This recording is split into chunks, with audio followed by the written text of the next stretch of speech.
দিন থেকে যেটা হচ্ছে সেটা এর আগে হয়নি কোনো, মানে রিপিট হয়নি তোমাদের, তাই তো?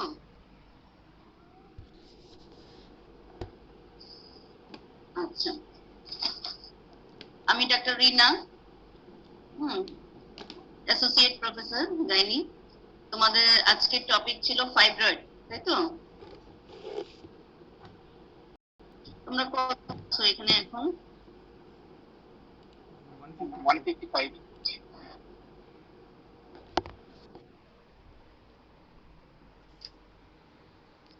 আচ্ছা, তো আজকে তোমাদের টপিক ছিল ফাইব্রয়েড ইউটেরাস। ফাইব্রয়েড ইউটেরাস হলো মোস্ট কমন, এটা তোমাদের পরীক্ষাতেও থাকে, হ্যাঁ, তোমাদের ভাইভাতে লং কেস থাকে, মানে তোমাদের ভাইভা প্র্যাকটিক্যাল যে পরীক্ষা সেটাতে লং কেস থাকে 4টা থাকে, হ্যাঁ, fibroid uterus, ovarian tumour, prolapse আর তোমার অ্যাবর্শন। এই 4টা কেস মানে সবসময় পাওয়া যায় আর কি, থাকে। এছাড়া হয়তো অন্য সময় দেয়া যায়, বিবিএফ দেয়া যায় বা সিএস সার্ভিস, এগুলো দেয়া হয় না 5th ইয়ারে। এই 4টাই থাকে সাধারণত। তো সুতরাং এটা ভাইভাটা খুব ভালো করে পড়তে হবে। এবং ভাইভা বোর্ডেও ফাইব্রয়েড নিয়ে অনেক কোশ্চেন হয়, লং কেসও অনেক কোশ্চেন হয়, রিটেনেও তোমাদের কোশ্চেন আসছে এটা নিয়ে। তো এখন ফাইব্রয়েড নিয়ে আলাপ করি। ফাইব্রয়েড হলো কি most common benign tumour, solid tumour in female. তোমরা এমনিতেই বই খুললে পাবা যে ফাইব্রয়েড খুব কমন এটা, হ্যাঁ, composed of smooth muscle and fibrous connective tissue। তাহলে এই টিউমারটা কি হয়, এটা হলো most common benign tumour.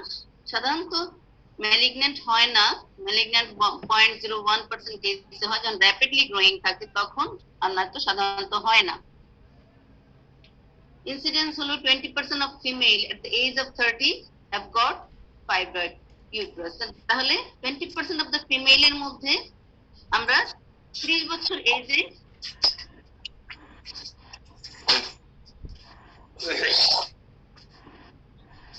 Masud Rana phone বন্ধ করো, আনমিউট করো, মিউট করো ফোন। আচ্ছা, এজ অফ 30, এটাতে মানে 20% অফ দ্য ফিমেল 30 এজ পর্যন্ত তারা ফাইব্রয়েডে আক্রান্ত হয়, ঠিক আছে। 50% এসিমটোমেটিক থাকে, টোটাল অ্যামাউন্টের মধ্যে 50% থাকে এসিমটোমেটিক, 3% ইন আউটডোর পেশেন্ট। আমরা আউটডোরে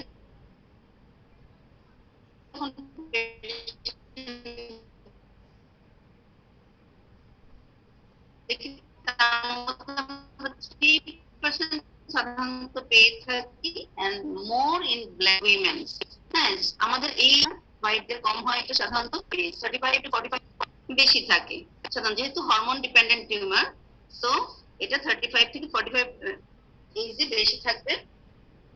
কমন ইন নালিপ্যারাস, আসলে এটা ভাইস ভার্সা, নালিপ্যারাস মধ্যে এটা হয়তো ফাইব্রয়েডের জন্যই তার প্রেগন্যান্সি হচ্ছে না, অথবা প্রেগন্যান্সি হচ্ছে না বলেই ফাইব্রয়েড হয়ে যাচ্ছে, যেহেতু তার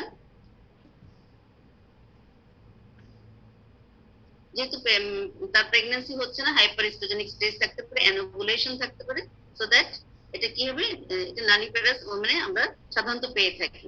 অথবা সেকেন্ডারি সাবফার্টিলিটি, একটা বাচ্চা হচ্ছে প্রলং সাবফার্টিলিটি, তখন হয়ে যায় সাধারণত। কজগুলো কি থাকে, ইটিওলজি হলো আননোন, বাট 40% কেসে কি থাকে, varying degree of chromosomal abnormalities. Chromosomal abnormalities থাকে 6 and 7 এর মধ্যে, যদি ক্রোমোসোম 6 and 7 এর মধ্যে রিঅ্যারেঞ্জমেন্ট ডিলেশন থাকলে সেখানে হতে পারে, অথবা সোম্যাটিক মিউটেশন হলে ইউট্রান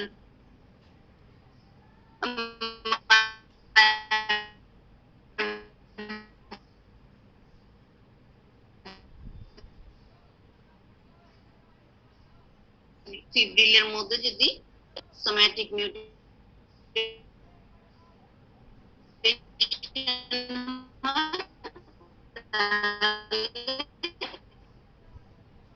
ম্যাম কথা বোঝা যাচ্ছে না আপনার।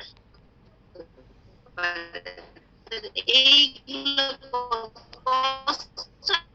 unknown. Family which was under family history তাদের হয় somatic ম্যাম কথা বোঝা যাচ্ছে না, থেমে থেমে আসতেছে।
এখন শোনা যাচ্ছে?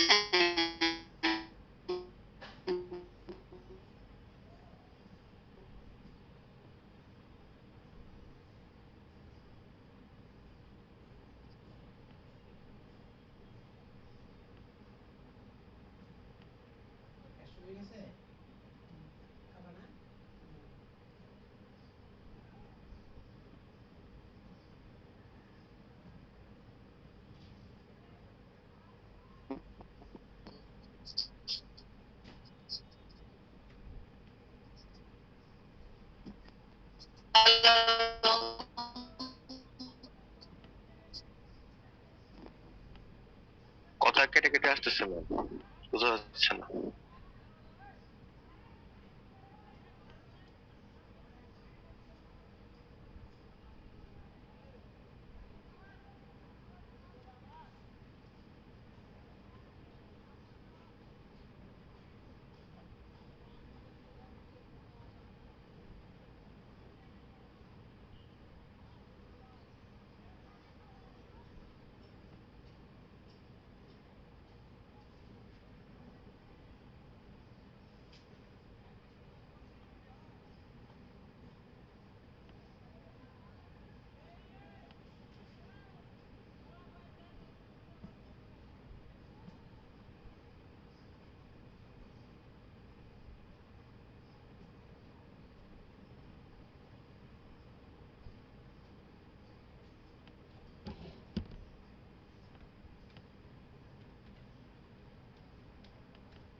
হ্যালো, শুনতে পাচ্ছ তোমরা? জি ম্যাডাম, এখন শোনা যাচ্ছে ম্যাডাম।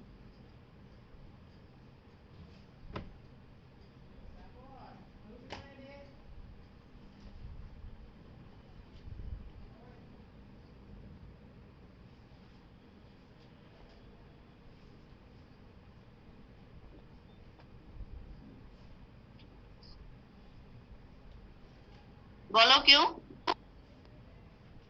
জি ম্যাডাম, শোনা যাচ্ছে ম্যাডাম। হ্যাঁ, আচ্ছা, ঠিক আছে। খুবই ডিস্টার্ব করছে এখানে নেট হাসপাতালে। আচ্ছা, রিস্ক ফ্যাক্টর কি কি বলছিলাম? রিস্ক ফ্যাক্টর ছিল সাধারণত increase risk in nulliparous women, ওবেসিটিতে হয়, hyperestrogenic state, black women, high fat diet, family history. আর লেস রিস্ক থাকে মাল্টিপ্যারাইটি, মেনোপজ। আচ্ছা, এখন যেহেতু fibre is a predominantly estrogen dependent tumor, so it increase growth during pregnancy. প্রেগন্যান্সিতে এটার গ্রোথটা বেড়ে যাবে ডিউ টু হরমোন। হ্যাঁ, during child bearing is not occurs before, পিউবার্টিতে হয় না, মেনোপজেও হয় না। তো সুতরাং আমরা ধরে নিব এটা hormone dependent tumour. It contains more estrogenic receptor.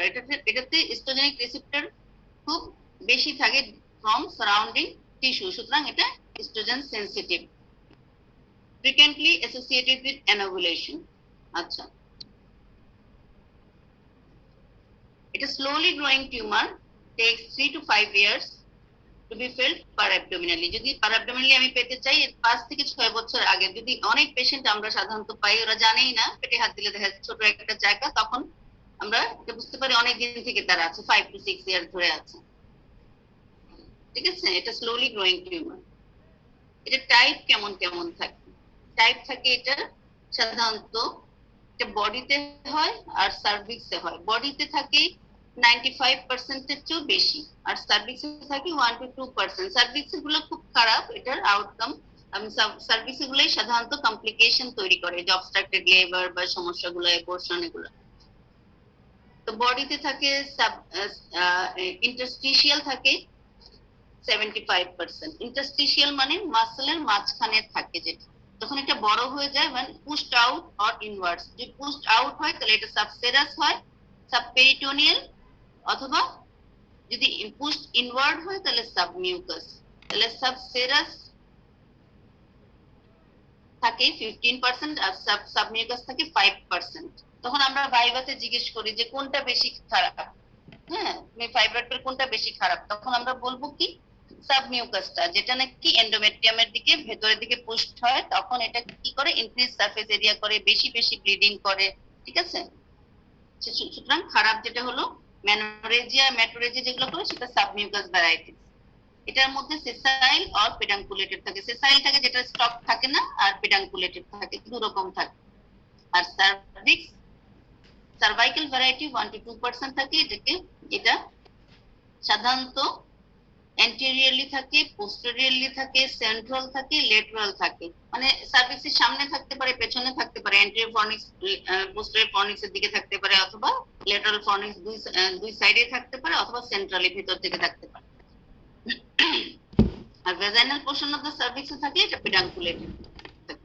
Clinical feature কেমন থাকে এটা ভাইভাতে জিজ্ঞেস করা হয়, অথবা তোমার লং কেসে জিজ্ঞেস করা হয়, ইউর পেশেন্ট প্রোফাইল। হ্যাঁ, তোমার পেশেন্ট প্রোফাইল কি কি নিয়ে পেশেন্ট তোমার কাছে আসে, অথবা এই পেশেন্টটা কি কি সমস্যা নিয়ে আসছে। হ্যাঁ, তো এইসব ক্ষেত্রে আমরা পেশেন্ট প্রোফাইল সাধারণত থাকবে নালিপাড়া থাকবে, অথবা সেকেন্ডারি সাবপার্টিলিটি থাকবে, অথবা তার অনেক আগে একটা বাচ্চা হচ্ছে আর বাচ্চা হয়েছে আর হচ্ছে না, অথবা নালিপ্যারাস, ডিলেড মেনোপজ হয়। এসব রোগীদের মেনোপজ মানে 52 হয়ে গেছে বা 54 হয়ে গেছে, এখনো মেনোপজ হচ্ছে না, প্রচুর ব্লিডিং হয়, তার মানে ফাইব্রয়েডের জন্য ব্লিডিং হয়, আর এস্ট্রোজেন বেশি থাকে বলে ব্লিডিং হয়।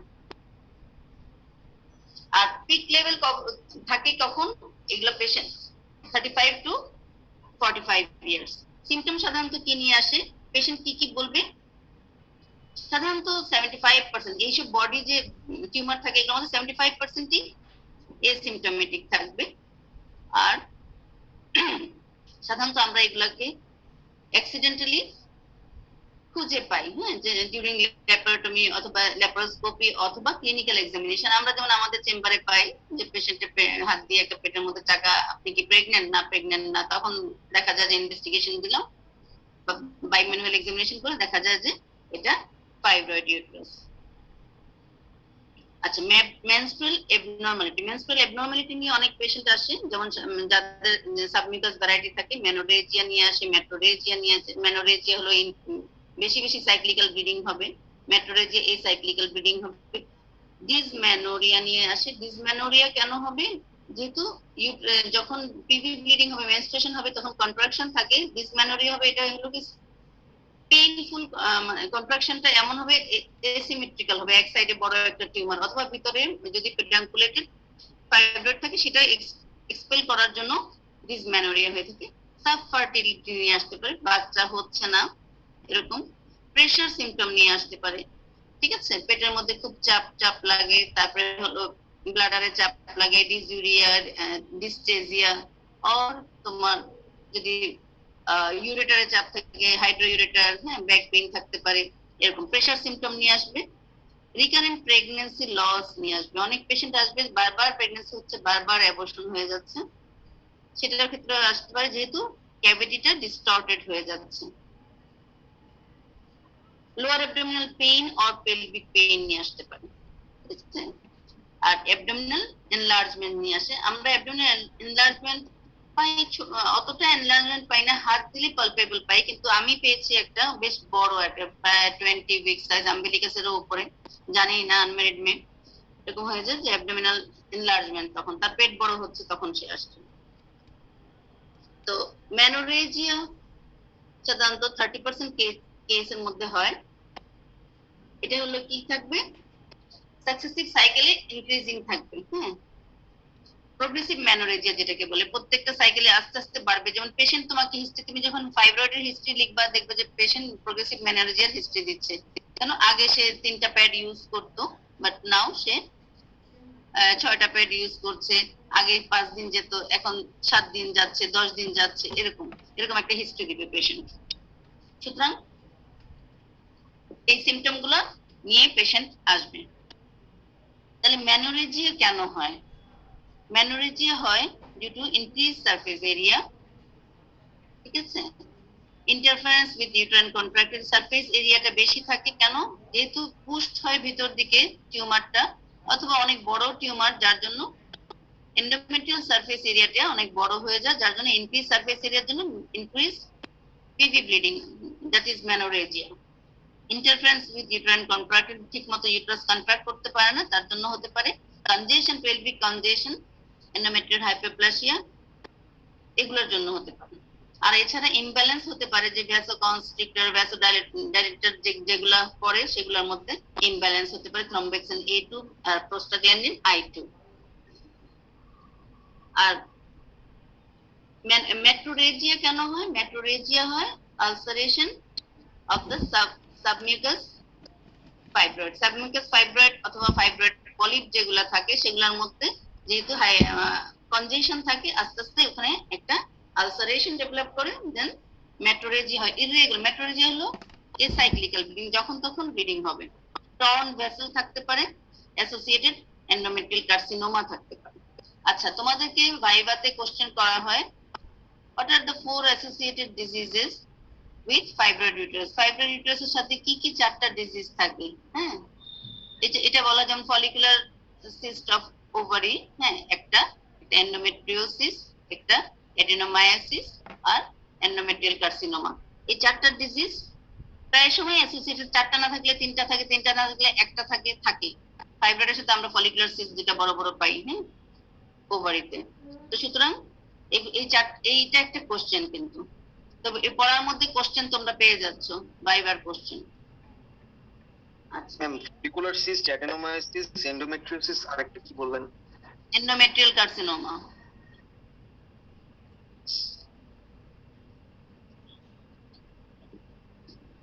আচ্ছা, এছাড়া ডিসমেনোরিয়া হয়। ডিসমেনোরিয়া হলো কনজেস্টিভ টাইপ একটা, যেমন পেলভিক কনজেশনের জন্য, আরেকটা হলো স্পাজমোডিক টাইপ। ডিসমেনোরিয়া হলো পেইনফুল মেনস্ট্রুয়েশন, কনজেস্টিভ টাইপ একটা হয়, আর একটা হলো স্পাজমোটিক। স্পাজমোটিক টাইপটা যেটা থাকে ফাইব্রয়েড পলিপ বা মায়োমেটাস পলিপ যেটা থাকে সেটাকে এক্সপালশন করার জন্য বারবার স্পাজমোটিক পেইন হয়। আচ্ছা, ইনফার্টিলিটি হয়, এটাও একটা কোশ্চেন তোমাদের। ইনফার্টিলিটি কেন হয় ফাইব্রয়েডে? 30% কেসে হয় সাধারণত। কেন হয় তখন বলবা distortion or elongation of the uterine cavity. Uterine cavity distorted হয়ে যায়, ইলংগেটেড হয়ে যায়, যার জন্য কি হবে, স্পার্ম অত দূর যেতে পারে না। স্পার্মের মধ্যে একটা মানে সবকিছুর মধ্যে একটা জন্মগত ক্রোমোজোম চিপ ঢুকানো আছে, যেটা দিয়ে সে জানবে যে কত দূর তাকে যেতে হবে। এখন বিশাল একটা ইউট্রাস হয়ে গেছে, বিশাল একটা এবড়ো থেবড়ো রাস্তা, সে ফ্যালিপিয়ান টিপ পর্যন্ত স্পার্মটা যেতে পারে না। ঠিক আছে, so distorted elongation of uterine cavity, যার জন্য ইনফার্টিলিটি, প্রেগন্যান্সি হচ্ছে না, ফার্টিলাইজেশন হচ্ছে না। তারপর একটা হলো prevention of rhythmic uterine contraction. Uterine কন্ট্রাকশনটা রিদমিক হয় না, যেহেতু একদিকে একটা চাকা ফাইব্রয়েড, চারিদিকে এলোমেলো ভাবে ফাইব্রয়েড, মাল্টিপল ফাইব্রয়েড থাকে, সেটা ঠিকমতো কন্ট্রাক্ট করতে পারে না, যার জন্য ফার্টিলাইজ ওভামটাও আসতে পারে না, অথবা স্পার্মটা যেতে পারে না। ঠিক আছে, অথবা কনজেশনের জন্য হয় না, কনজেশন থাকে, অথবা এন্ডোমেট্রিয়াল হাইপারপ্লেসিয়া থাকে, যার জন্য ঠিকমতো বেডটা নিউট্রিশন হয় না বা হয় না, ইমপ্লান্টেশন হয় না। অ্যাট্রোফি থাকে, যেখানে ফাইব্রয়েড থাকে সেখানে এন্ডোমেট্রিয়ামটা অ্যাট্রোফাইড থাকে, সেখানে ঠিকমতো ইমপ্লান্টেশন হয় না। অথবা টিউবের ক্ষেত্রে যদি ফাইব্রয়েডটা কর্ণতে থাকে তাহলে টিউবাল ব্লকেজ করবে, আর যদি ব্রড লিগামেন্টের মধ্যে থাকে তাহলে এটার উপর দিয়ে ইলংগেটেড হয়ে যাবে, টিউবটা অনেক লম্বা হয়ে যাবে, ওই লম্বা পথ হাঁটতে পারবে না zygote or sperm or ovum. সুতরাং যখন ইলংগেটেড হয়ে যাবে, যখন ব্লক হয়ে যাবে, অথবা অ্যাসোসিয়েটেড সেলফিনজাইটিস থাকতে পারে, সেটার জন্য এই প্রেগন্যান্সি গুলা হবে না। তাহলে তুমি ইনফার্টিলিটি কেন হয় না, এই কজগুলো বলবা, যে distorted uterine cause, tubal cause. ঠিক আছে, ওভারিয়ান থাকে, ওভারিতে সাধারণত অ্যানোভুলেশন হয় এক্সেস এস্ট্রোজেনের জন্য। আর পেরিটোনিয়ামের মধ্যে এন্ডোমেট্রিওসিস, আমি যে আগে বললাম যে 4টা ডিজিজ থাকে অ্যাসোসিয়েটেড, এন্ডোমেট্রিওসিসের জন্য হয় না। এন্ডোমেট্রিওসিস থাকে কি, মানে endometrial tissue and gland outside the uterine cavity, যে বাইরে বিভিন্ন জায়গা থাকে, সেখানে ব্লিডিং হতে থাকবে, সেখানে অ্যাডহেশন হতে থাকবে, সো মানে kinking or distortion of the tube, pregnancy হবে না। এগুলো একটা। আচ্ছা, প্রেগন্যান্সি, এখানে আরেকটা কোশ্চেন তোমরা লিখে রাখো, মনে রাখো যে এখান থেকে কি কোশ্চেন হয়। ম্যাডাম একটু আগে কি বলছেন ম্যাডাম, ভালো করতে পারিনি ম্যাডাম, একটু যদি আবার রিপিট করতেন। কোনটা? এই একটু আগে ম্যাডাম যে অ্যাসোসিয়েট প্যাথোলজির ক্ষেত্রে আরো এক দুইটা লাইন ম্যাডাম বলছিলেন, আমি ঠিক খেয়াল করতে পারিনি ম্যাডাম। অ্যাসোসিয়েটেড এন্ডোমেট্রিওসিস অথবা টিউবাল ফ্যাক্টর, টিউবাল ফ্যাক্টর গুলো শুনেছো? ম্যাম ও তো বলছে যে ফাইব্রয়েড অফ ইউটেরাসের সাথে যে অ্যাসোসিয়েটেড 3টা 4টা ইয়ে থাকে, ওটা যে বলছিলাম ম্যাডাম, 4টা ডিজিজ, 4টা ডিজিজ থাকে। হ্যাঁ, ওটা আগে বলেছি তো, এখানে পেরিটোনিয়াল কজের মধ্যে আসছে এন্ডোমেট্রিওসিস। এন্ডোমেট্রিওসিস অলওয়েজ রিলেটেড থাকে, 4টা ডিজিজ অ্যাসোসিয়েটেড থাকে, যে কোনো একটা থাকে, সেটা বললাম আর কি। পেরিটোনিয়াল কজের মধ্যে এন্ডোমেট্রিওসিস দেখাচ্ছে। ঠিক আছে, এন্ডোমেট্রিওসিস হলে কি হবে, বাইরে এন্ডোমেট্রিয়াম চলে আসবে, তখন এগুলো বারবার ব্লিডিং, প্রত্যেক মেনস্ট্রুয়েশনে এগুলো ব্লিড করবে, তখন পেলভিসের মধ্যে অনেক ব্লাড কালেকশন হবে, আর এন্ডোমেট্রিয়াল টিস্যুগুলো চারিদিকে ছড়াতে থাকবে, তখন অ্যাডহেশন হবে। যখন ব্লিডিং ওভার হয়ে যাবে তখন এগুলো অ্যাডহেশন হবে, শুকিয়ে যাবে, অ্যাডহেশন হয়ে হয়ে ডিস্টরশন অফ দ্য টিউব হবে, তখনও প্রেগন্যান্সি হবে না। ঠিক আছে, প্রেগন্যান্সি কেন হবে না, ইনফার্টিলিটি কেন হয়, এগুলো uterine cause and tubal cause, ovarian cause, peritoneal cause. পেরিটোনিয়ালটা এন্ডোমেট্রিওসিস বলেছি। ঠিক আছে, আচ্ছা, আরেকটা কোশ্চেন তোমরা শুনো, যে effect of fibroid over pregnancy অথবা effect of pregnancy over fibroid, এই কোশ্চেনটা জিজ্ঞেস করা হয় ভাইভাতে, বোর্ডে অথবা লং কেসে। ঠিক আছে, শুনতে পাচ্ছ তোমরা? ম্যাম আবার একটু বলুন ma'am. Effect of fibroid on pregnancy and effect of pregnancy on fibroid, vice versa, যেটা জিজ্ঞেস করা হয় ভাইভাতে। ঠিক আছে, তাহলে ফাইব্রয়েডের কি কি এফেক্ট প্রেগন্যান্সির উপর? প্রথম হলো গিয়ে সে ইনফার্টিলিটি করবে, নাম্বার 1। নাম্বার 2, সে আমরা মানে প্রেগন্যান্সি হওয়ার আগে থেকেই শুরু করছি, ইনফার্টিলিটি করবে, দেন অ্যাবর্শন করবে, দেন কি করবে, ইন্ট্রাইউটেরাইন গ্রোথ রেস্ট্রিকশন করবে due to defective implantation of placenta. একটা ফাইব্রয়েডের উপর প্লাসেন্টা লাগলো, সেখানে ঠিকমতো ব্লাড সাপ্লাই নাই, হ্যাঁ, তাহলে ডিফেক্টিভ ইমপ্লান্টেশন অফ প্লাসেন্টার জন্য ইন্ট্রাইউটেরাইন গ্রোথ রেস্ট্রিকশন হবে। আর এরপরে যত বড় হতে থাকবে বাচ্চাটা, সেগুলো বলতে থাকবা, এগুলো মুখস্থ করার কিছু নাই, তুমি তোমার ভিজুয়ালাইজ করে ভাবতে থাকবা, মানে কিভাবে আইকিউ দিয়ে ভাবতে থাকবা যে প্রথমে ইনফার্টিলিটি করবে, দেন অ্যাবর্শন করবে, দেন ইন্ট্রাইউটেরাইন গ্রোথ রেস্ট্রিকশন করবে, তারপর ডেলিভারির আগে কি হবে, প্রিটার্ম ডেলিভারি হবে, হ্যাঁ, প্রিটার্ম লেবার হবে, যেহেতু একটা ফাইব্রয়েড আছে, স্পেস নাই ভিতরে, ইউট্রাসটা বড় হতে এনলার্জ হতে পারছে না, প্রিটার্ম লেবার শুরু হয়ে যাবে।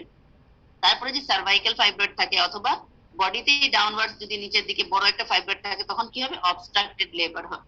তাহলে মোর অপারেটিভ ইন্টারফারেন্স, তাহলে আমাদেরকে বেশি বেশি সিজার করতে হবে, ঠিক আছে? তাহলে infertility, abortion, then intrauterine growth restriction, preterm labor, obstructed labor, then more operative interference. And delivery পরে কি হবে, ডেলিভারি পরে পিপিএইচ হবে। কেন পিপিএইচ হবে? এটা তুমি যখন বলবা পিপিএইচ হবে, তখন তোমাকে প্রশ্ন করা হবে কেন পিপিএইচ হবে, তখন বলতে হবে যে ইনক্রিজ সারফেস এরিয়া, অনেক বড় সারফেস এরিয়া, এন্ড হলো গিয়ে কন্ট্রাকশন, ডিস্টরশন in the মানে কি বলবে প্রিভেন্টিভ রিদমিক কন্ট্রাকশনটা ঠিক মতো আসবে না। আমরা যখন থার্ড স্টেজ অফ লেবারে কি করি, হ্যাঁ, active manager third stage of লেবারে অক্সিটোসিন দেই ভালো মতো ইউট্রাসকে কন্ট্রাক্ট করার জন্য, যাতে পিপিএইচ না হয়, কিন্তু এখানে পিপিএইচ হবে। এখানে পিপিএইচ কেন হবে? ফাইব্রয়েডের জন্য সারফেস এরিয়া বেশি থাকবে, ঠিক মতো কন্ট্রাক্ট করতে পারবে না। সো তাহলে আমরা প্রেগন্যান্সির কি কি এফেক্ট করে, এগুলো করে, হ্যাঁ, সবগুলো বলতে পারলে তো আর কোনো কথাই নেই, তোমাদেরকে ফুল মার্কস, মানে দেখা যায় অনার্স মার্ক পেয়ে গেছে অনেকে, হ্যাঁ, আমরা যেখানে রাগি বাড়িতে দেখে আসলাম। আর যদি ঠিক মতো বলতে না পারো, উল্টা পাল্টা না বুঝে বলো, তাহলে তো হবে না, বুঝে বলতে হবে। প্রত্যেকটার পেছনে কোশ্চেন আছে, পিপিএইচ কেন হবে কোশ্চেন আছে, হ্যাঁ। তারপরে আরেকটা আছে তোমার, এটা হলো কি effect of fibroid on pregnancy, হ্যাঁ। আর এটা হলো প্রেগন্যান্সির ইফেক্ট অন ফাইব্রয়েড কি করে, প্রেগন্যান্সি যেহেতু বেশি বেশি হরমোন থাকে, ফাইব্রয়েডটা ডিজেনারেশন হয়, সাধারণত ডিজেনারেশন হয়ে যায়, লিকুইফাইড হয়ে যায় প্রেসারের জন্য অথবা ব্লাড সার্কুলেশন কমের জন্য। প্রেসারের জন্য ব্লাড সার্কুলেশন হয় না, তখন ডিজেনারেশন হয়ে যায়, সাধারণত রেড ডিজেনারেশন হয়, যেহেতু এটা বেশি ভাস্কুলার থাকে ভিতরে, এটা রেড ডিজেনারেশন হয়। রেড ডিজেনারেশন সাধারণত হয় না, শুধু প্রেগন্যান্সিতেই হয়। আচ্ছা, প্রেসার সিম্পটম কি কি থাকে? প্রেসার সিম্পটম থাকে বলে, যদি পোস্টেরিয়র ওয়াল অফ দ্য ইউটেরাসে যদি ফাইব্রয়েড থাকে, তাহলে এটা কি হবে, ইম্প্যাক্টেড হবে in the posterior wall, and pain থাকবে, কনস্টিপেশন থাকবে, ডিসইউরিয়া থাকবে, রিটেনশন অফ ইউরিন। আর ব্রড লিগামেন্টের মধ্যে যদি থাকে ফাইব্রয়েড, তাহলে কম্প্রেশন করবে ইউরেটারকে, ইউরেটারকে কম্প্রেস করলে কি হবে, হাইড্রোইউরেটার, দেন হাইড্রোনেফ্রোসিস, দেন ইনফেকশন, পাইলোনেফ্রাইটিস, হ্যাঁ, এগুলো হবে পাইলোনেফ্রাইটিস। তো অনেকগুলা কারণ এখানে, যেহেতু এটা পেলভিক অর্গান একটা ইউটেরাসটা, সুতরাং এখানে সবকিছুতেই সে কম্প্রেস করে সবকিছুতেই সমস্যা করবে, তার ডিফিকেশন, মিকচুরেশন সবগুলোতেই সমস্যা হবে। আচ্ছা ম্যাডাম, প্রেশার সিম্পটম গুলো আরেকবার। প্রেশার সিম্পটম গুলো, যদি এটা posterior wall of the uterus থাকে, বড় আকারে এটা ইম্প্যাক্টেড হয়ে যাবে, পেছন দিকে ইউটেরাসটা কি হয়ে যাবে, রেট্রোভার্টেড হয়ে যাবে, তাই না, পেছন দিকে ওয়েট বেশি হবে, তাহলে পোস্টেরিয়র ওয়াল ইম্প্যাক্টেড হয়ে যাবে, হ্যাঁ। পেছনে যদি রেকটামের সাথে ইম্প্যাক্টেড হয়ে যায়, তখন তার পেইন থাকবে, পেলভিক পেইন থাকবে, কনস্টিপেশন থাকবে, ডিসইউরিয়া থাকবে, রিটেনশন অফ ইউরিন, যেহেতু রেট্রোভার্টেড ইউটেরাস হয়ে যাচ্ছে, ইউরিনটা রিটেনশন হয়ে যাবে, ইউরেথ্রাতে টান পড়বে, যে রিটেনশন অফ ইউরিন, যেটা প্রেগন্যান্সিতে হয়, হ্যাঁ, রেট্রোভার্টেড গ্র্যাভিড ইউটেরাসের জন্য রিটেনশন হয়, ওরকমই রিটেনশন, ঠিক আছে। আর ব্রড লিগামেন্টের মধ্যে থাকে ইউটেরাসের দুই পাশে, তো ব্রড লিগামেন্ট, ওখানে যদি ফাইব্রয়েডটা থাকে, তাহলে সে ইউরেটারকে কম্প্রেস করবে, হাইড্রোইউরেটার, হাইড্রোনেফ্রোসিস হবে, তারপরে ইনফেকশন হয়ে পাইলাইটিস, পাইলোনেফ্রাইটিস। তারপরে সাইন, ঠিক আছে? সাইন কি কি পাবো আমরা? হ্যাঁ বলো। ম্যাডাম যে ইনফার্টিলিটি, ম্যাডাম যে ফাইব্রয়েড ইউটেরাস বলে যে ইনফার্টিলিটি, ম্যাডাম এই চারটা কজ বলছিলেন ম্যাডাম, ইউটেরাইন, টিউবাল, ওভারিয়ান, আর এটা হচ্ছে madam peritoneal. Peritoneal. Thank you. ঠিক আছে, আচ্ছা। তারপরে তোমার প্রেশার সিমটম গুলো, এখন সাইন। সাইন কি কি পাবা? এতক্ষণ তো গেল সিমটম, পেশেন্ট কি কি বলবে তোমাকে, হ্যাঁ। আর সাইনে তুমি কি কি পাবা? সবচেয়ে প্রথমে যার সিমটোমেটিক, হ্যাঁ, তার মধ্যে কি পাবা? পেলার, হ্যাঁ, ডিউ টু প্রোগ্রেসিভ মেনোরেজিয়া। ঠিক আছে, আমি গতকাল চেম্বারে একটা মেয়ে পেয়েছি, আনম্যারিড মেয়ে, প্রোগ্রেসিভ মেনোরেজিয়ার জন্য তার হিমোগ্লোবিন 3.2, হ্যাঁ, একেবারে পেপার হোয়াইট ছিল মেয়েটা, কনজাংটাইভা। তো এরকম হয়, প্রচন্ড পেলার হয় এদের, প্যালপিটেশন, পেলার এগুলো থাকবে। আর অ্যাবডোমিনালি আমি কোনো মাস ফিল নাও করতে পারি, কারণ 14 উইক সাইজ প্রেগন্যান্সি সাইজ হলে এটা পালপেট করা যাবে সিনফাইসিস পিভিএস এর উপরে, তার আগে পালপেট করা যাবে না। তাহলে এখন তারপরে পালপেট করা না গেলেও সিমটোমেটিক হয়। কেন হয়? যেহেতু সাবমিউকাস ভ্যারাইটি অথবা পলিপ থাকে ভিতরে, এন্ডোমেট্রিয়াল পলিপ, মায়োমেটাস পলিপ যেটা পেডাঙ্কুলেটেড, সেখান থেকে প্রচুর ব্লিডিং হতে থাকে। ঠিক আছে, তাহলে এটা আমি প্যারাবডোমিনালি নাও পেতে পারি। আচ্ছা, আরেকটা তোমার এখানে, এরপরে আমি পালপেশন করে কি পাবো? সাইন তো পেলোর বললাম, তারপরে আসবে আমি পালপেশন। পালপেশনে আমি কি পাবো? এটা কিন্তু ভাইবার কোশ্চেন, তোমাকে ফিল কেমন ফিল করলা তুমি? ফিলিং এটা ফার্ম থাকবে। যদি সিস্টিক হয়, পার্টলি সিস্টিক পার্টলি সলিড, তখন এটা ডিজেনারেশন হয়ে গেছে ভাবতে হবে। আমরা আগে কনফার্ম করবো এটা ফাইব্রয়েড কিনা, হ্যাঁ। এটা ফার্ম ফিলিং থাকবে, এটা সাইড টু সাইড মুভ করবে, কিন্তু আপ এন্ড ডাউন মুভ করবে না। ঠিক আছে, আপ এন্ড ডাউন কোনটা করবে? ওভারিয়ান টিউমারটা। তাহলে ওভারিয়ান টিউমার থেকে আমি এটাকে আলাদা করে ফেলবো কিভাবে? সাইড টু সাইড করবে, আপ এন্ড ডাউন করবে না। যেহেতু আমি উপরে যদি মাসটাকে মুভ করাই, হ্যাঁ, তাহলে সার্ভিক্স মুভ করবে। এটা বাই ম্যানুয়াল এক্সামিনেশনে আমি কনফার্ম করব। সো তাহলে এখানে কি হবে? ফিলটা হবে ফার্ম, আর কখনো ডিজেনারেশন হলে সিস্টিক হতে পারে। মার্জিন গুলো থাকবে ওয়েল ডিফাইন্ড, তারপরে মার্জিন গুলা ওয়েল ডিফাইন্ড থাকবে। এছাড়া সারফেস নোডিউলার থাকতে পারে অথবা স্মুথও থাকতে পারে। আর সিঙ্গেল ফাইব্রয়েড থাকলে এটা স্মুথ থাকবে, মাল্টিপল ফাইব্রয়েড থাকলে ইরেগুলার থাকবে। মোবিলিটি রেস্ট্রিক্টেড, যেটা আগে বললাম, up and down. Ma'am up and down কোনটা করে বলছিলেন কি জানি একটা? আপ এন্ড ডাউন হবে, সাইড টু সাইড হবে, কিন্তু আপ এন্ড ডাউন রেস্ট্রিক্টেড থাকবে। ম্যাম আপ এন্ড ডাউন একটা কন্ডিশনে হয়, সেটা কি জানি একটা বলছিলেন? Ovarian tumour. ওভারিয়ান টিউমারে আমি up and down, side to side পাবো। এছাড়া আমি ইয়েতেও পাবো, তোমার সাবসেরাস যদি পেডাঙ্কুলেটেড থাকে, সেটা তো সব দিকে মুভ করবে, সেটা ওটাও টুইস্টেড ওভারিয়ান টিউমারের মতো টুইস্টিং হয়ে যায়। হ্যাঁ, সাবসেরাস ভ্যারাইটি যদি পেডাঙ্কুলেটেড থাকে, সেটাও কিন্তু সব দিকে মুভ করবে। কিন্তু সাধারণত আমরা ওটা খুব কম পাই। আমরা সাধারণত পাই নর্মাল বডিতে ফাইব্রয়েড, যেটা সাইড টু সাইড মুভ করবে, আপ এন্ড ডাউন করবে না। ঠিক আছে, তাহলে আমার এছাড়া কি আসে? এছাড়া আমরা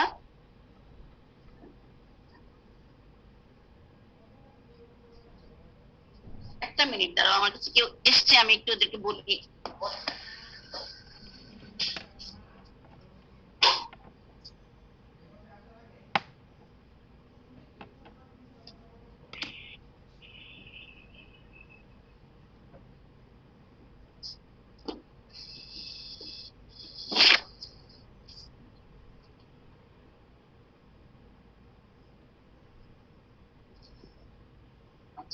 এখন আমরা পেলভিক এক্সামিনেশন করব। হ্যাঁ, পেলভিক এক্সামিনেশনে যদি আমরা পেলভিক এক্সামিনেশন, এটাও কিন্তু একটা ভাইবার কোশ্চেন। তুমি ফাইব্রয়েড পেলভিক এক্সামিনেশনে কি পাবা? তোমাদের কি পেলভিক এক্সামিনেশন করতে দেওয়া হয় না, বাট তোমরা কি পাবা? তো সুতরাং ওভারিয়ান টিউমারে তুমি কি বলবা যে ওভারিয়ান টিউমারে আমি ফর্নিক্স এর মধ্যে একটা সিস্টিক মাস পাবো, সেটা ইউট্রাসের সাথে মাঝখানে একটা ক্লেফট থাকবে, there is a cleft in between the uterus and the ovary and the mass. কিন্তু ফাইব্রয়েডের ক্ষেত্রে আমরা সেরকম কোনো ক্লেফট পাবো না, mass is continuous with the uterus. তো ইউট্রাসের সাথে কন্টিনিউ থাকে করে মাসটা, সুতরাং সেটাকে আমরা যদি মাসকে মুভ করি তাহলে সার্ভিক্স মুভ করবে। তাহলে ফাইব্রয়েডের ক্ষেত্রে আমরা বাইমিনাল এক্সামিনেশনে ওভারিয়ান টিউমার থেকে এটাকে এইভাবে সেপারেট করব, ঠিক আছে? এটা ক্লেফট থাকবে মাঝখানে। এছাড়া কমপ্লিকেশনস, ফাইবাতে আরো কোশ্চেন ধরা হয় কমপ্লিকেশনস। হ্যাঁ, কি কি কমপ্লিকেশন হয়? কি কি কমপ্লিকেশন হয় ফাইব্রয়েডে? Hyaline degeneration, cystic degeneration, fatty degeneration হয়। আর ম্যাক্সিমাম ক্ষেত্রেই হাইলিন ডিজেনারেশন হয় 65%। এছাড়া প্রেসার সিম্পটম থাকে, ম্যানোরেজিয়া, মেট্রোরেজিয়া, তারপরে আর কি থাকে? কনস্টিপেশন থাকতে পারে। কনস্টিপেশন, ওগুলো প্রেসার সিম্পটমের সাথে চলে যাচ্ছে। কনস্টিপেশন সিম্পটম তুমি যখন বলবা প্রেসার সিম্পটম থাকে, তখন তোমাকে জিজ্ঞেস করবে প্রেসার সিম্পটম কি কি, এগুলা বলবো। আর যে আগে যেগুলো বলে আসলাম সব, ডিসইউরিয়া, ডিসটেজিয়া, রিটেনশন অফ ইউরিন, হ্যাঁ, হাইড্রোইউরেটার হাইড্রোনেফ্রোসিস, এগুলো থাকতে পারে। এছাড়া মেনোরেজিয়া থাকলে পেলোড থাকবে, এগুলো বিভিন্ন রকম সমস্যা, ইনফার্টিলিটি থাকবে।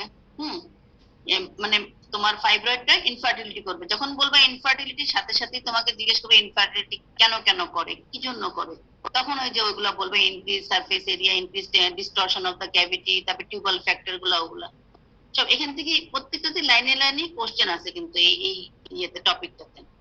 মেট্রোরেজিয়া কোনটা করে, কোন ভ্যারাইটিটা করে? পলিপ, হ্যাঁ, মায়োমেটাস পলিপ, সেটা মেট্রোরেজিয়া করে, আর বাকিটা ম্যানোরেজিয়া করে। আচ্ছা, এখন আসো ইনভেস্টিগেশন কি করি আমরা। ইনভেস্টিগেশন সাধারণত ডায়াগনোসিস এর জন্য একটা করি, ডায়াগনোসিস কনফার্ম করার জন্য, আরেকটা করি প্রি অপারেটিভ অ্যাসেসমেন্ট, মানে প্রি অপারেটিভ একটা ইনভেস্টিগেশন করি অপারেশনের জন্য, যে ইনভেস্টিগেশন যেগুলো অল যে ইনভেস্টিগেশন করি, আর সাধারণত কনফার্ম করার জন্য করি। কনফার্ম করার জন্য আমরা কি কি করি? আলট্রাসোনোগ্রাম, সেটা আমরা ট্রান্সভ্যাজাইনালটা বেশি করি ভালো করে কনফার্ম করার জন্য যে মাল্টিপল আছে কিনা, ছোট ছোট আরো আছে কিনা। হ্যাঁ, বড়টা সাধারণত প্যারাবডোমিনাল যেটা করে সেটা বড়টাই দেখা যায় মাপ দিয়ে, যে ছোটগুলো দেখা যায় না। তো দেখা যায় যে টিভিএস করি আমরা, transvaginal ultrasonogram. Saline infusion sonography করতে পারি, এমআরআই করতে পারি, ল্যাপারোস্কোপি করে কনফার্ম করতে পারি, হিস্টোস্কোপি করতে পারি, ইউট্রাসের ভিতরে মেশিন ঢুকাই, হিস্টোস্কোপ। তোমরা যেগুলো না জানবা সেগুলো উচ্চারণ করবা না। এই যে পরীক্ষা নিলাম এলোমেলো বলে ছেলেপেলেরা, যেটাতে দরকার নাই সেটাতে বলে হিস্টোস্কোপ। হিস্টোস্কোপ তো পেট দিয়ে ঢুকায় না, এটা সার্ভিক্সের ভিতরে ঢুকায়, ইউট্রাসের ভিতরটা দেখার জন্য। না জানলে কোনো কিছু বলবা না, জেনে জেনে পড়ে পড়ে বলবা। হ্যাঁ, ল্যাপারোস্কোপি করতে পারি, হিস্টোস্কোপি করতে পারি, হিস্টোসালপিঙ্গোগ্রাফি করতে পারি। হিস্টোসালপিঙ্গোগ্রাফিটা একটু লেস ইনভেসিভ, ধরো একটা ডাই ঢুকায়, কন্ট্রাস্ট ডাই সার্ভিক্সে ঢুকায়, তারপর লোয়ার অ্যাবডোমেনটাকে এক্সরে করবে, হিস্টেরোসালপিঙ্গোগ্রাফি যেটা। সেখানে ফিলিং ডিফেক্ট দেখা যাবে, বোঝা যাবে যে সমস্যাটা কোথায়, বা টিউব গুলাতে বন্ধ থাকলে টিউবাল পেরিটোনিয়াল স্পিলেজ হবে না ডাইটা, সেটাও দেখা যাবে। ঠিক আছে, তাহলে ডায়াগনোসিসের মধ্যে আমরা আবার ইউটেরাইন কিউরেটেজও করতে পারি। ছোট পলিপ থাকলে সেটা চলে আসবে, কোনো প্যাথোলজি থাকলে, এন্ডোমেট্রিয়াল হাইপারপ্লেসিয়া, এন্ডোমেট্রিয়াল কার্সিনোমা থাকলে সেটাও আমরা ডায়াগনোস করতে পারি ইউটেরাইন কিউরেটেজের মাধ্যমে।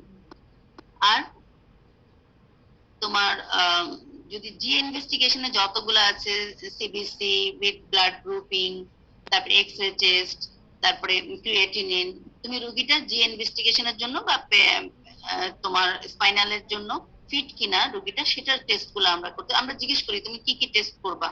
এখানে প্রশ্ন আছে, এখানে লং কেসে আমরা প্রশ্ন করি কি কি ইনভেস্টিগেশন করতে দিবা। হ্যাঁ, আমরা এটার জন্য এগুলো করতে পারি। আর জি ইনভেস্টিগেশনের জন্য আমরা complete blood group, blood count, হ্যাঁ, সিবিসি উইথ ব্লাড গ্রুপিং করতে পারি। তারপরে তার কিডনি ভালো আছে কিনা দেখার জন্য ক্রিয়েটিনিন লেভেল দেখতে পারি, তার লিভার ভালো আছে কিনা, ব্লাড কগুলোপ্যাথি আছে কিনা তার প্রথম টাইম, অথবা এএলটি দেখতে পারি। তারপর থাইরয়েড ফাংশন দেখতে, থাইরয়েড ফাংশনের জন্য কিন্তু অনেক সময় মেনোরেজিয়া হয়, সুতরাং thyroid function, thyroid stimulating hormone আমরা দেখতে পারি।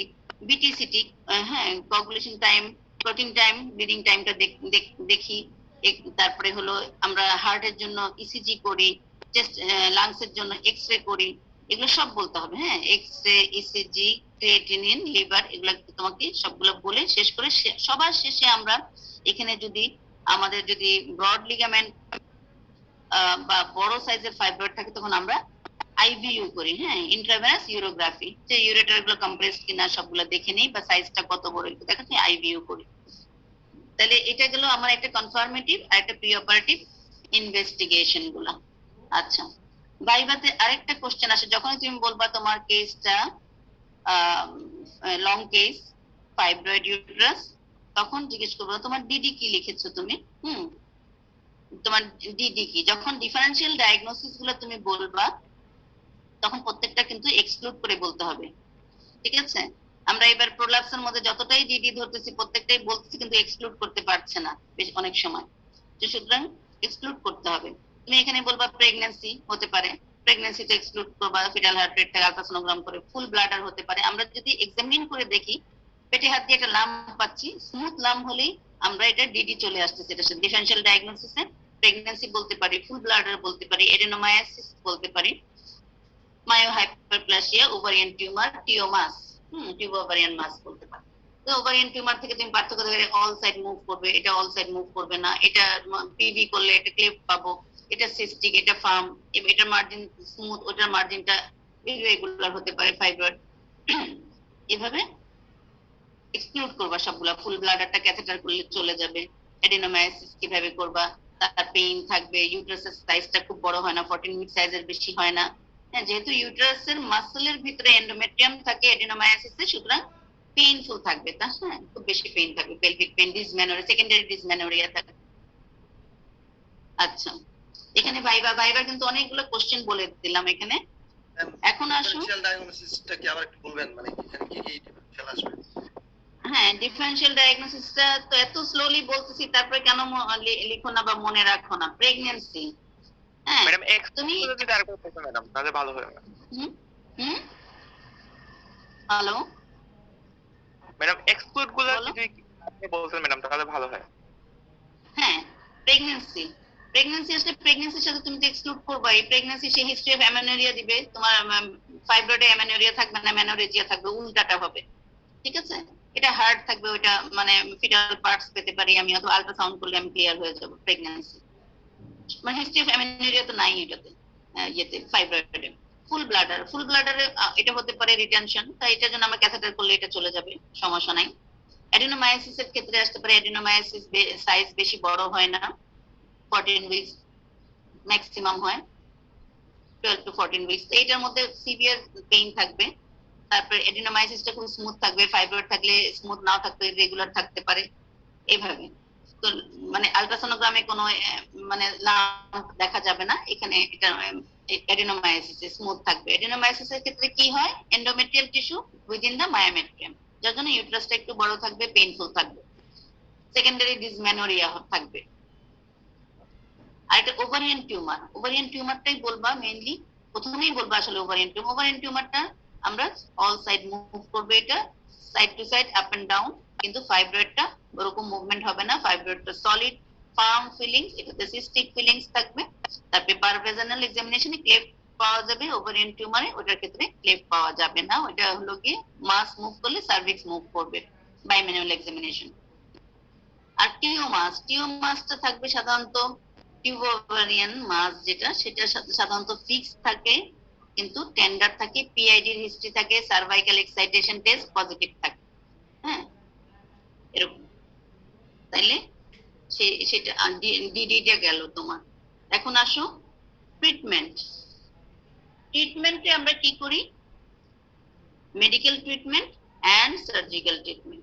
মেডিকেল ট্রিটমেন্টে কি হয়, আমরা সাধারণত যেসব আনম্যারিড পেশেন্ট, থাকে, ইয়াং মেয়ে, তাদেরকে মেডিকেল ট্রিটমেন্টই দিই, যেগুলো আমরা ওষুধ দিয়ে কমাতে পারি।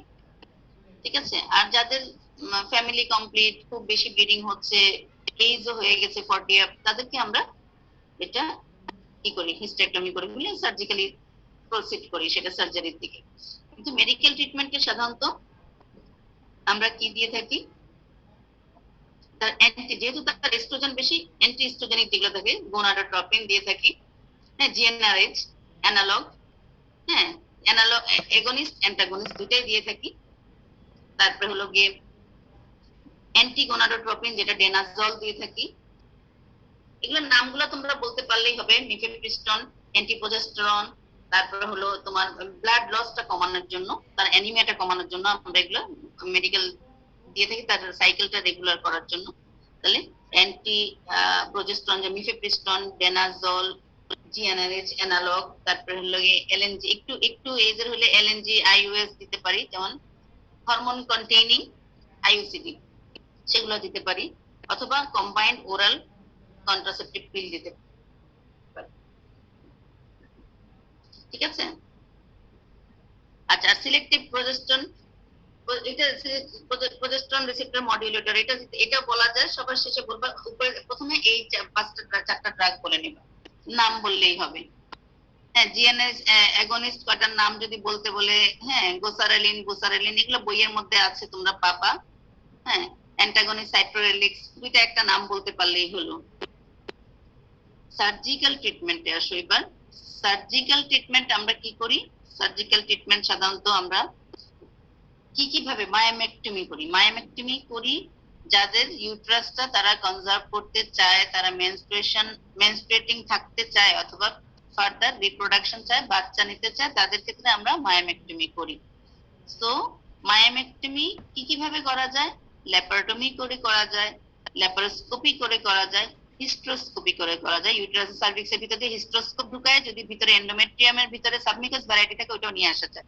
তাহলে এছাড়া আমরা এই তোমার ল্যাপারোস্কোপি, ল্যাপারোটমি আর হিস্ট্রোস্কোপি, তিন ভাবেই আমরা মায়োমেক্টমি করতে পারি। তবে মায়োমেক্টমি করার আগে পেশেন্টকে অনেকগুলো কথা বলতে হবে, যেগুলো নাকি আমরা বলি এখানে। এটা হলো তোমার একটা কোশ্চেন ভাইভাতে, মানে লং কেসে, যে মায়োমেক্টমির আগে আমরা পেশেন্টকে কি কাউন্সেলিং করি। পেশেন্টকে আমরা কাউন্সেলিং করি যে আপনার ম্যানোরেজিয়া নাও কমতে পারে, আপনার বাচ্চা নাও হতে পারে, 60% ক্ষেত্রে, 40% ক্ষেত্রে হতে পারে। তারপরে হলো এটা রিকার করতে পারে, এবং প্রচুর ব্লিডিং হলে, যখন এক্সেসিভ ব্লিডিং হবে ডিউরিং অপারেশন, আমরা হিস্টেক্টমি করতে পারি। সুতরাং হিস্টেক্টমি কনসেন্ট নিয়ে আমরা মায়োমেক্টমি করি। এই কথাটা তোমাদের অবশ্যই অবশ্যই অবশ্যই বলতে হবে। হ্যাঁ, হিস্টেক্টমি কনসেন্ট নিয়ে আমরা মায়োমেক্টমি করি। যে মায়োমেক্টমি করার সময় ইউটেরাসটা ডিস্টর্টেড হয়ে গেছে, এত বেশি ব্লিডিং হচ্ছে যে জোড়া লাগানো যাচ্ছে না, ক্যাভিটি ওপেন হয়ে গেছে, তখন আমরা হিস্টেক্টমি করে ফেলি। এইটা। আরেকটা হলো আমরা অনেকের এমনিতেই প্রেগন্যান্সি হয়তো হাজবেন্ডের কজের জন্য প্রেগন্যান্সি হচ্ছে না, অ্যাজোস্পার্মিয়া হাজবেন্ড, তখন আমরা হাজবেন্ডের সিমেন অ্যানালাইসিস করি। অ্যানালাইসিস করে হাজবেন্ড যদি অ্যাজোস্পার্মিক থাকে, তখন পেশেন্টকে আমরা জানাই যে ফাইব্রয়েড, আপনার মায়োমেক্টমি করার পরও আপনার বাচ্চা হবে না। সে যদি অন্য জায়গায় বিয়ে করে সেটা হতে পারে, কিন্তু এটা হবে না, এটা জানায় দিতে হবে, হাজবেন্ডকেও জানায় দিতে হবে। সুতরাং আমরা মায়োমেক্টমি আগে হাজবেন্ডকেও টেস্ট করি। আচ্ছা, এরপরে আমাদের হাতে আছে কি, এম্বোলোথেরাপি। হ্যাঁ, আমরা একটা করি সার্জিক্যালি, যে ল্যাপারোটমি, ল্যাপারোস্কোপি, হিস্টোস্কোপি। আর একটা হলো কি এম্বোলো, যে ইনভেসিভ এম্বোলোথেরাপি, পলিভিনাইল অ্যালকোহল দিয়ে আমরা ল্যাপারোস্কোপি ইউটেরাইন আর্টারিটা লাইগেট করে দেই। মানে ওখানে একটা ল্যাপারোস্কোপি ইউটেরাইন আর্টারি লাইগেশন একটা, আর একটা হলো পলিভিনাইল অ্যালকোহল দিয়ে এখানে এম্বোলাইজেশন করা আরেকটা। এটা মায়োলাইসিস করতে পারি, তারপর হলো এন্ডোমেট্রিয়াল অ্যাবলেশন করতে পারি, আর সবার শেষে হিস্টেক্টমি। ঠিক আছে। তাহলে আমরা মায়োমেক্টমি কখন কখন করি? পারসিস্টেন্ট ইউটেরাইন ব্লিডিং থাকলে করব, এক্সেসিভ পেইন প্রেসার সিম্পটম থাকলে করব, সাইজ 12 উইকস এর বেশি হলে করব, ডিস্টরশন অফ ইউটেরাইন ক্যাভিটি হলে, রিকারেন্ট প্রেগন্যান্সি লস নিয়ে আসবে তাদের ক্ষেত্রে করব। র্যাপিডলি গ্রোয়িং থাকলে সেটার ক্ষেত্রে করবো। সুতরাং আমরা মায়োমেক্টমি আর হিস্টেক্টমির চিন্তা ভাবনা করে করতে হবে। হ্যাঁ, আর যদি ফ্যামিলি কমপ্লিট থাকে, এজ 40 আপ, তখন আমরা এমনি হিস্টেক্টমি করে ফেলি। হিস্টেক্টমি করার সময় যদি আমরা দেখি যে তার follicular cyst of the ovary থাকে, বললাম যেটা ফাংশনাল সিস্ট থাকে, 4টা ডিজিজ অ্যাসোসিয়েট থাকে, তাহলে আমরা সেটাকে একটু মানে ইয়ে করে পাংচার করে রেখে দিব, কারণ এটা অটোমেটিক ভালো হয়ে যাবে যদি আমি ফাইব্রয়েডটা ফেলে দিই বা হিস্টেক্টমি করে ফেলি। ওভারিটা তার দরকার, যেহেতু তার হরমোনাল সাপোর্টের জন্য দরকার, তো ওভারি আমরা ফেলবো না। ঠিক আছে, এই হলো টোটাল। সুতরাং ভালো মতো পড়বা, কোথায় কোথায় কোশ্চেন হয় সব বলে দিলাম। ঠিক আছে,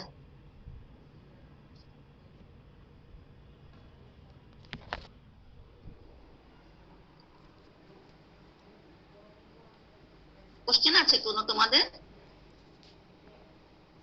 ম্যাডাম এই ট্রিটমেন্টে যেটা বলছিলেন যে একটা মেডিকেল একটা সার্জিক্যালে গেলে হচ্ছে কি ওই যে অ্যান্টিস্ট্রোজেন অ্যান্টিপ্রোজেস্টেরন এই এই এই ড্রাগগুলাই তো দেওয়া হয়, তাই না ম্যাডাম? হ্যাঁ হ্যাঁ হ্যাঁ হ্যাঁ, আর এগুলোই দেওয়া সার্জিক্যাল, হয়। জি ম্যাম, সার্জিক্যালে বলছিলেন যে মায়োমেক্টমি করা হয়, এরপরে স্টেপগুলো ম্যাম কি বলছেন মায়োমেক্টমি করার পরে? মায়োমেক্টমি কেন করা হয় এখানে